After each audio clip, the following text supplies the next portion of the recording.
I designed and built this Latter-day Saint scripture-themed version of Monopoly as an anniversary gift for my wife.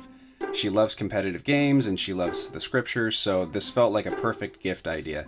Yes, this is completely real, and yes, the game is fully playable. Mormonopoly is played much like the classic version of Monopoly, except that this board consists of an inner and outer track connected by a center track. These three distinctive tracks are meant to symbolize the 3 degrees of glory as described in the scriptures. Players roll the dice to move their token around the board to various spaces, starting from the go and do space. There are 8 unique and handmade tokens available to players, each of which is related to an important Latter-day doctrine or principle. The Bread of Life, the Bull, the Golden Plates, the Trumpet, the Priestly Breastplate, the Urim and Thummim, the Lamp,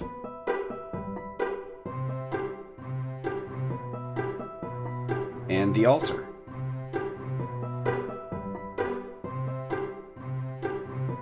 Just like classic Monopoly, the object of the game is to become the wealthiest player through buying, renting, and selling property.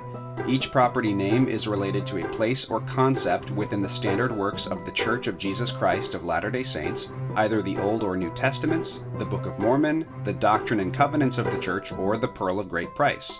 Each property has a corresponding title deed card, which can be mortgaged during gameplay. Familiar landmarks on the classic Monopoly game board have been replaced by various familiar landmarks of the standard works. The classic Monopoly jail becomes Spirit Prison, along with a just ministering space if the player is only passing through. The bonus spaces have become Laban's Treasury and the Land Bountiful. The subway system becomes Hezekiah's Tunnel.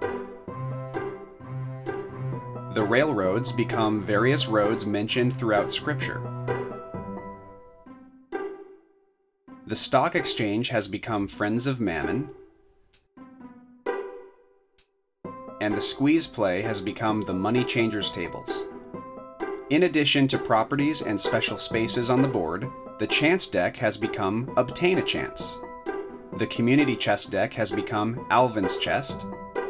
The Roll 3 deck has become Casting Lots, and the bus tickets have become Wings of Eagles. The classic buildings which can be placed on properties to increase rent are now represented by various holy structures. In Mormonopoly, houses become altars, hotels become tabernacles, and skyscrapers become temples. Mormonopoly is ideally played according to the faster gameplay rules, which provide each player with 1 property, 1 stock certificate, and 1 Wings of Eagles card before the game begins, and ends the game upon the first bankruptcy.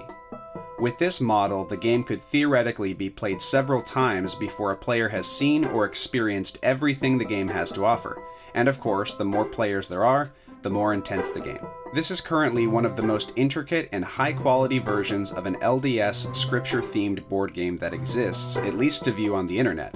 A new game of Hasbro Monopoly will cost anywhere between $50 and $150 depending on the seller and the version of the game. The printing and materials to build more Monopoly amounted to about $120, which is a steal for such a customized version. I'm really happy with the final product. It's one of the coolest things I've ever had the pleasure of making. When I had the idea to create a fully playable scripture-based version of a classic board game, I thought about several different games, but I kept coming back to Monopoly.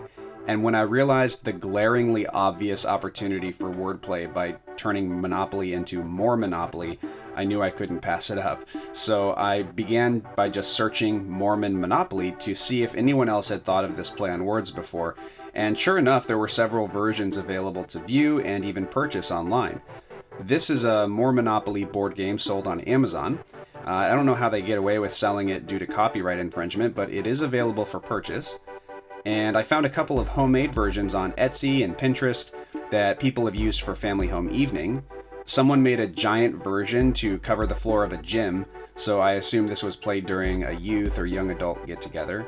I even found a mildly offensive satirical version, which was ironically the most well-done board in my opinion. And upon further research into scripture-themed Monopoly, I also found that there are a few versions of Bible Monopoly that exist out there, and in 2020, Hasbro even released a Monopoly Jerusalem edition. But I noticed two fundamental things about all of these versions that I wanted to do differently with mine. First, I wanted a scripture-themed game that incorporated themes from the complete standard works, not just the Book of Mormon or the Bible. And secondly, I wanted a full-size track of spaces, as opposed to some of these smaller boards with half the spaces of a classic Monopoly board. I began looking at the official Monopoly Mega Edition, which added 3 new spaces to the board, but I began realizing that it would still not be enough for what I had in mind. I then wondered if there was a version of a Monopoly board with 2 connected tracks, an inner and an outer. This is when I stumbled upon the digital art of a guy named John Moore, who goes by the username Jonizak on DeviantArt. He designed a Monopoly board with not 2, but 3 tracks. A central track running between an inner and outer track which are connected by the railroads. I have to say, I loved the comments on Jonizak's board just as much as I loved the board itself.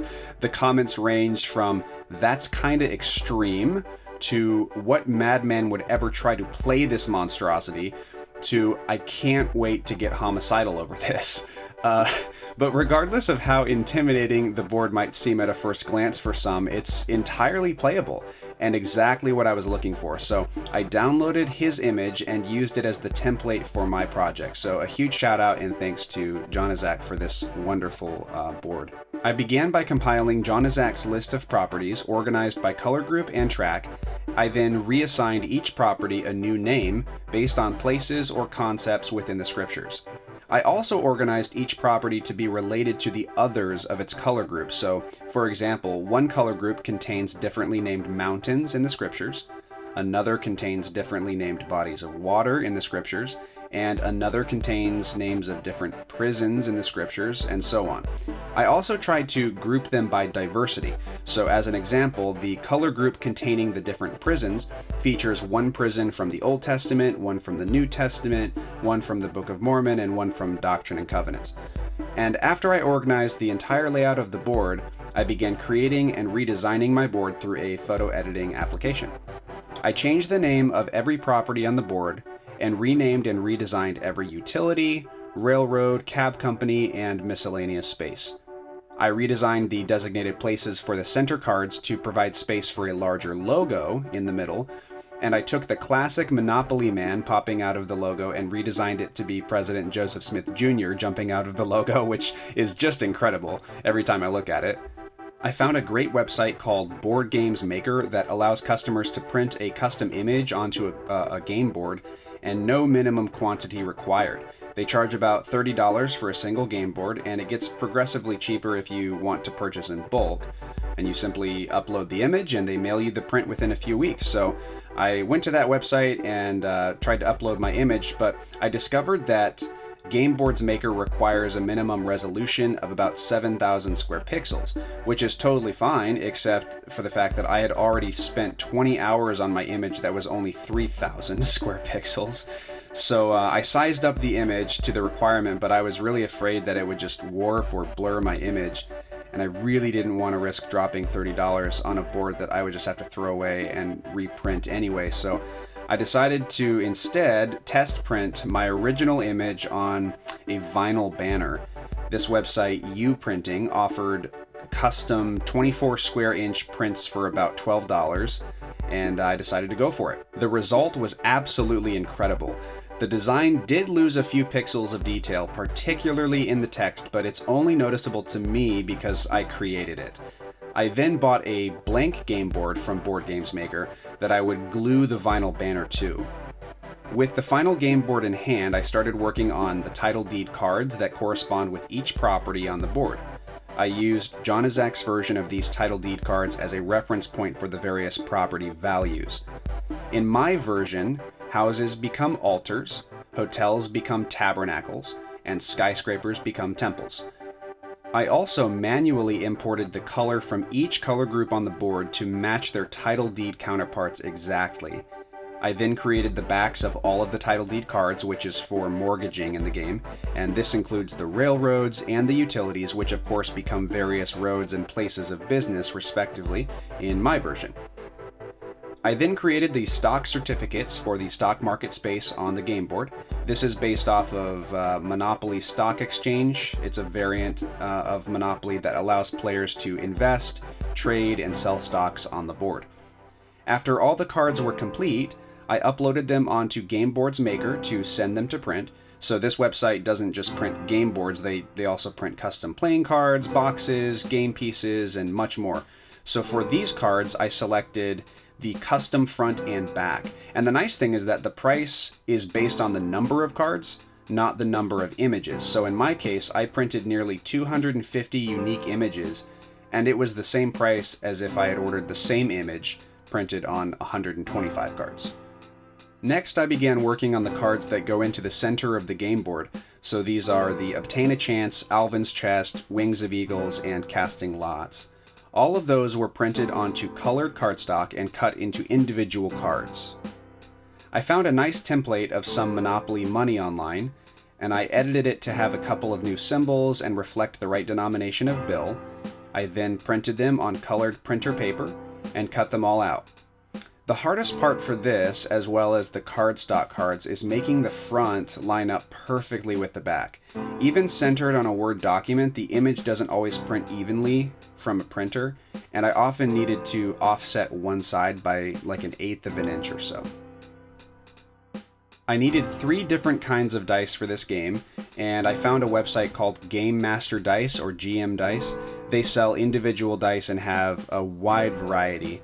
I bought 2 standard size white dice with colorful pips for the gameplay dice, a 12-sided black die with white numbering for the money changers tables, and a standard size black die with white pips for the casting lot space.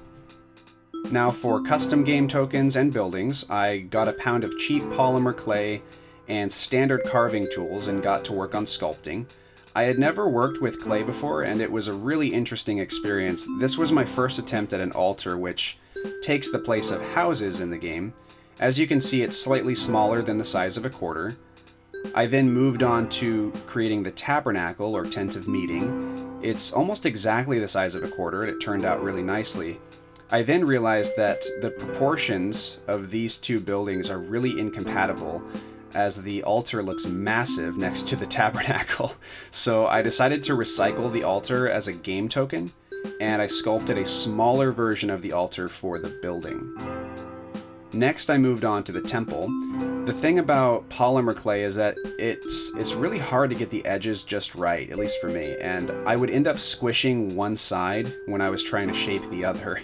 I initially wanted this temple to be modeled after the Washington, D.C. temple, which is essentially this oblong hexagon, but it was impossible for me to create a perfect shape for all 6 sides to my own liking, and so I just scrapped that idea and modeled this after the Kirtland Temple instead. You may notice that the spire on the temple is not a piece of clay but a toothpick, and this was my way to cheat the spire because my fingers are far too large to form something that small and precise. So these are the 3 buildings in their final form. I was really happy with them, and they will fit nicely on the spaces, and their proportions in relation to each other are perfect. I then made 7 more game tokens in addition to the 1 original altar that became a game token. I put these beauties in the oven along with 2 test pieces and baked them at 215 degrees Fahrenheit for about 40 minutes.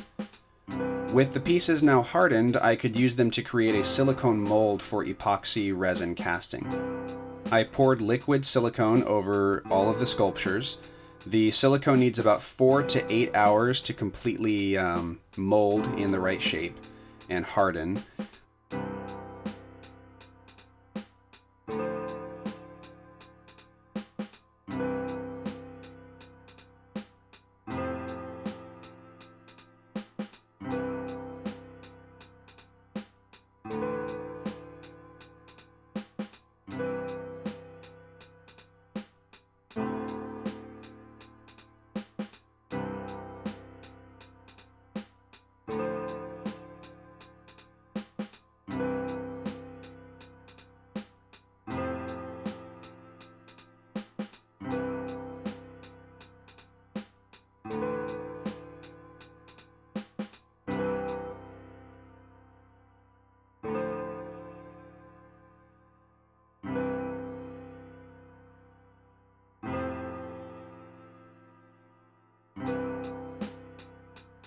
Once the mold is set and the clay sculptures were removed from the silicone, I mixed my resin and hardener to prepare for pouring.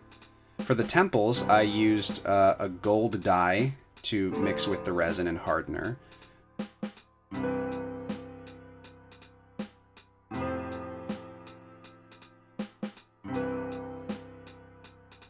For the tabernacles, I used silver dye.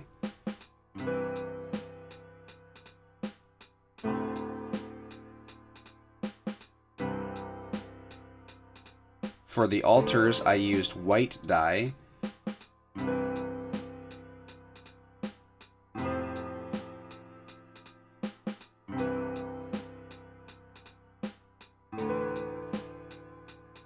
And for the game tokens, I used black dye.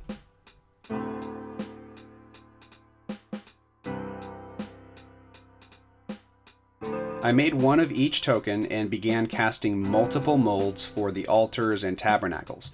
I made, in total, 32 altars, 12 tabernacles, and 8 temples.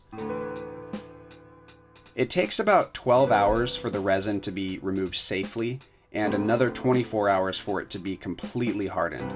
The nice part about it being moldable once you pull it out from the silicone is that you can still reshape small parts that you need to perfect, like the tent flaps on the tabernacles was the biggest thing for me. But the bad part is that if you push or pull too hard, you're going to distort your sculpture, and I ended up accidentally crushing a couple of my altars by doing this, and I just had to throw them away and recast them. I read through the official Monopoly rulebook and typed up my own set of rules to correspond with my version of the game. I also included several options for faster gameplay, considering that this is such a big board. I printed the rules on beautiful bright yellow paper so you can't miss them. It really is important to read the rulebook because it helps with the flow of the game. A classic game of Monopoly should only take about 40 minutes to an hour with a few players if everyone is following the rules. Hasbro estimates that almost 70% of Monopoly players have never read the rules, which is why the game is notorious for taking so long. I used craft glue to paste the vinyl print to the blank game board.